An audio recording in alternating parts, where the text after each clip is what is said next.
Hi, my name is Matt and today we're going to be discussing a few tips for buying used iPhones. So if you're in the market to buy a second-hand iPhone, this will be a really useful video at reducing the likelihood of you being scammed, buying a stolen iPhone or buying a damaged iPhone. So this video isn't a buying guide recommending specific iPhones over another. Instead, this is a general advice video that will be applicable to any second-hand iPhone and reduce the chances of you buying a dud. I personally only buy my iPhones second-hand.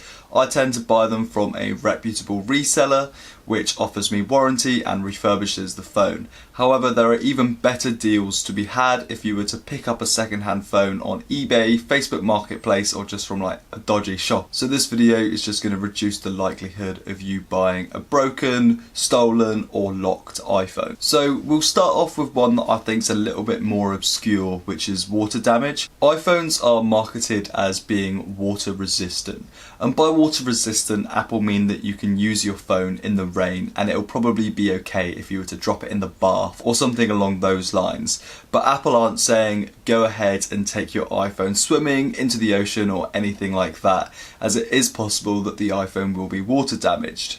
And you don't want to be buying a used iPhone with water damage. It's really hard to tell if a phone is water damaged just from looking at it. So the best way to find out if a phone that you're thinking of buying is water damaged is that all iPhones come with a water damage indicator. So all iPhones have a slightly different location of where the water damage indicator is, but a general rule of thumb is that they're located just behind the SIM tray.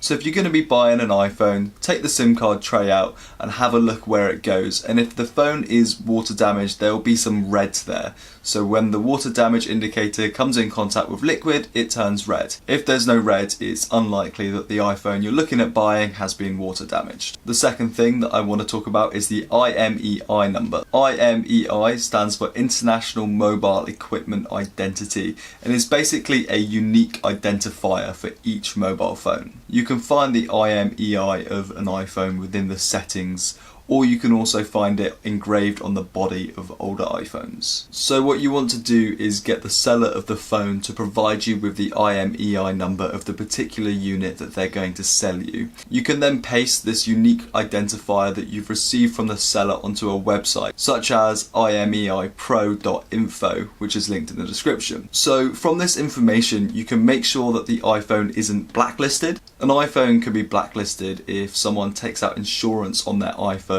and then claims on that insurance and receives a replacement model. The initial model that was either stolen, lost or broken will then be blacklisted, meaning that it won't be usable anymore. So you can make sure that the phone that you're buying isn't blacklisted. Another thing that you can check using the IMEI is whether the iPhone is iCloud locked and Find My iPhone is turned on. Apple take their security very, very seriously. If you're buying a phone that is iCloud locked, it's pretty much impossible for you to unlock it and you're never going to really be able to use it, so it's just a waste of money. You want to make sure that the phone that you're buying isn't iCloud locked. If the seller doesn't know which network the phone is locked to, you can call up your service provider, provide them with the IMEI number, and they'll be able to tell you if the phone will work with your SIM card.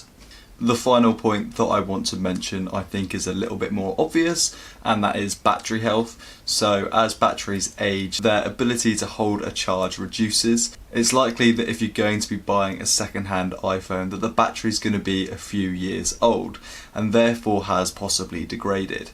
So it's good to check the battery health, and you want to be buying a phone with a battery health as close to 100% as possible. If the battery health is 90% or below, it's very likely that you're going to have to change the battery yourself in the near future. So do factor that into the cost when you're buying a used iPhone, as the cost of replacing the battery may mean that you're not saving money buying this particular phone.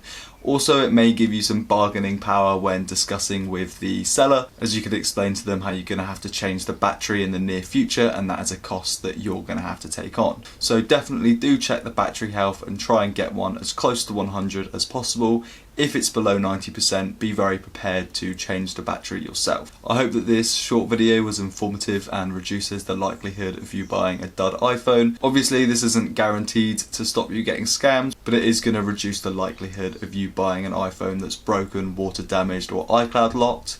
So yeah, thank you very much for watching. I hope you enjoyed. All the best.